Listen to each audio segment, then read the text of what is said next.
Hi, I'm E.T. Lewis and welcome back to my channel for another Nocturnal review.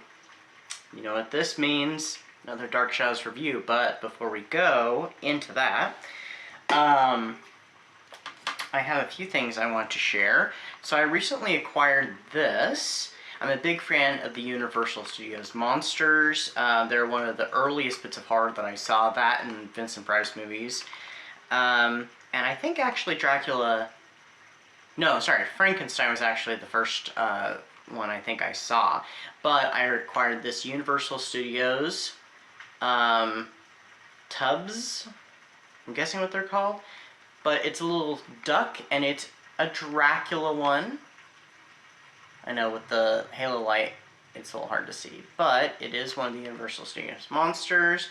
I thought that was really cool. It has on the back, #cosplaying ducks. I don't know anything about this brand or about these, so if anybody has any information, I thought that was really cool. I would like to get the Frankenstein one too. Then also, I got this. I got a Teddy Bear. This was actually on clearance, and so I was like, ooh, I wonder what they got. Unfortunately, they didn't have the Vampire Bear, which I really would have wanted, but they had this. They had the Franken Bear, so I'm like, yes, please. So, of course, it comes in this little coffin. And here is the Franken Bear. These nice sharp claws. I wish he had more stitches, because the little description right here in the lid, there's a little coffin card. And it refers to jagged stitches holding together his mismatched parts. There's only that one bit of stitches. I really wish there were more. But there was something else. This sounds really weird. Welcome to my channel. It says, smell, rotting flesh. Is it wrong that I kind of wish that they had found something to at least represent that? You know, like scented it something and called it rotten flesh. Maybe not the smell of actual rotting flesh, but, you know, something to at least represent it, but unfortunately not. So, I know, I'm weird. Again, welcome to my channel. So, I wanted to share those with you guys. Alright, so, let's get to today's review. So today I'm reviewing, now I've reviewed some of these before. A couple of little mini-series that I just refer to as graphic novels. I know they're not officially graphic novels, but since they're telling a single story, and, you know, it's not individual stories amongst the issues, I just refer to it that way. I know that's not how it really is, necessarily, but Dynamite Comics did a line of Dark Shadows comics. They also did a couple miniseries. One of them was the crossover with Vampirella, which I have reviewed already. Also, they did Dark Shadows Year 1, which in my review for that one also I said that that one could almost work as a prequel to House of Dark Shadows. Of course, it's them reworking the original plot for it to be a prequel to their Dark Shadows comics, though their Dark Shadows comics is supposed to be the official, a continuation of the original series, not necessarily the official, but a continuation. So, they started these around, it was like 2011, 2012, it was around the time that the 2012 Forbidden Dark Shadows subject was happening. The Dark Shadows movie was coming out, so kind of a way of cashing in. So, I have read the first volume, which is the first 4 issues, written by Stuart Manning, so Dark Shadows Dynamite Comics Volume 1.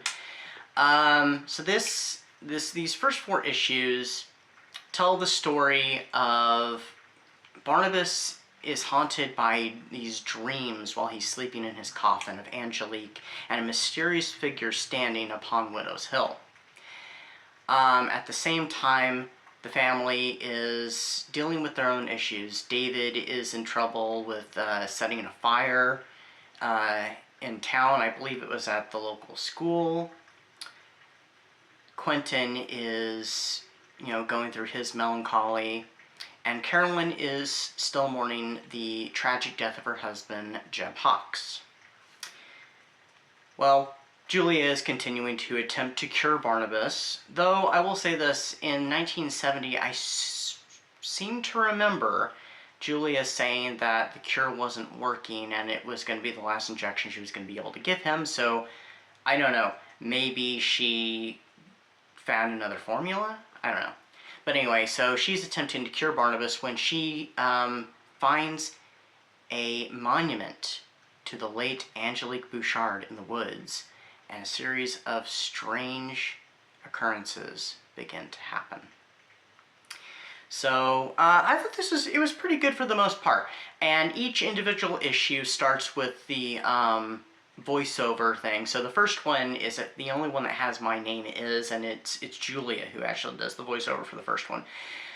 I think it was the second issue that I really felt, wow, that felt like Dark Shadows to me. The first one was okay. It was a good way of introducing it, but that second issue voiceover, it felt like it was right out of the show. It was perfectly worded. It had the right kind of voice behind it. It was fantastic.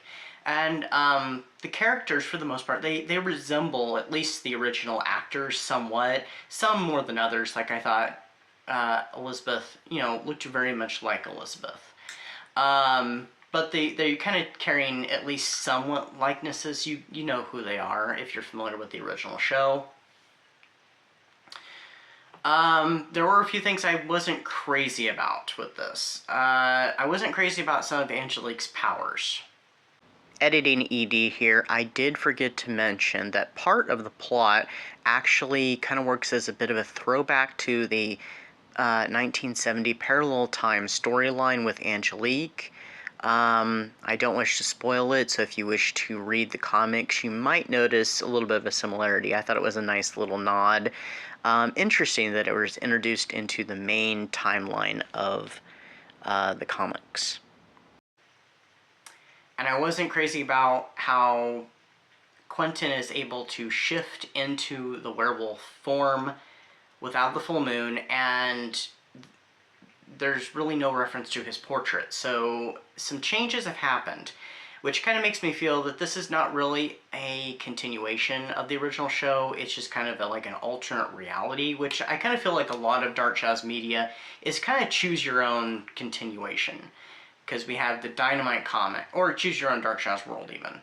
But, the Dynamite comics, their continuation.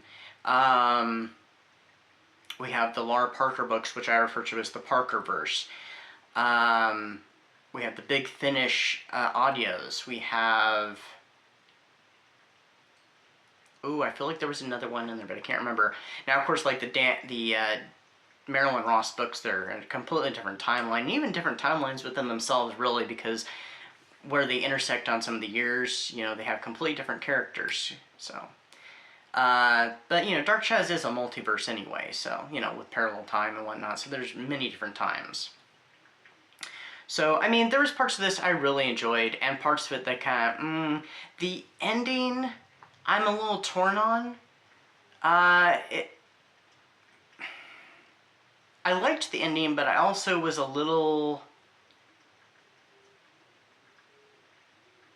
uncertain about it. I mean, it needed wrapped up, and they certainly did that. I wouldn't mind it if they'd went in a slightly different direction and left it a little more open, but the story does have a beginning, a middle, and an end, and, it, kind of introduced you to what the next issue is going to be with the little title at the very bottom of the page. So, which I've heard that one actually is a kind of a, I don't know what to call it. It's like a go-between. It's kind of its own little story, and then a new story arc starts after that. So I'm kind of curious about the next issue. I'm not sure how far I will continue into these, because I've heard good things and I've heard bad things. Penny Dreadful on Terror At Collinwood, she had a whole episode about the Dynamite comics, and this is before I read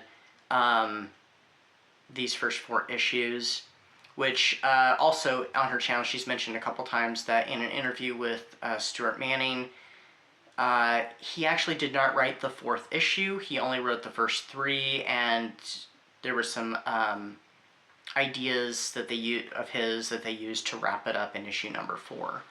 So I'll link that episode down below where she's talking about that one. She's actually discussing it, I think, with a guest or two. So, but check out Penny Dreadful's show, Terror At Collinwood. She's always got great content. There's actually a new one out that I have yet to listen to / watch, because they're on where podcasts are found, and also they're here on YouTube as well. So check it out. But yeah, I gave this one 4 stars. I rated each one individually, and I just kind of averaged it out, so it did come out to just being 4 stars. The artwork was great. The storytelling was pretty good. I just wasn't crazy about some of the details, and also where you could see like the electric power when Angelique's, you know, using witchcraft.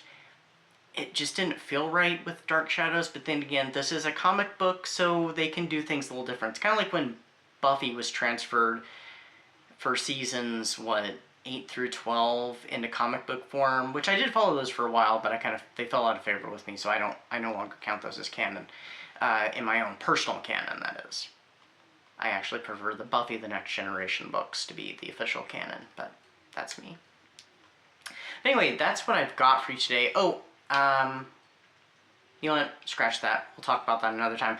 So yeah, that's what I've got for you today. I hope everybody's having a great summer. I will be back on Saturday, because yes, I'm doing this. This is an odd day for a review, but I decided to flip-flop things. So I'll be back on Saturday with a recommendations video for my event Summer Spooks. It's coming up later this month. So until next time, stay safe, stay spooky, and I'll see you then. Bye-bye.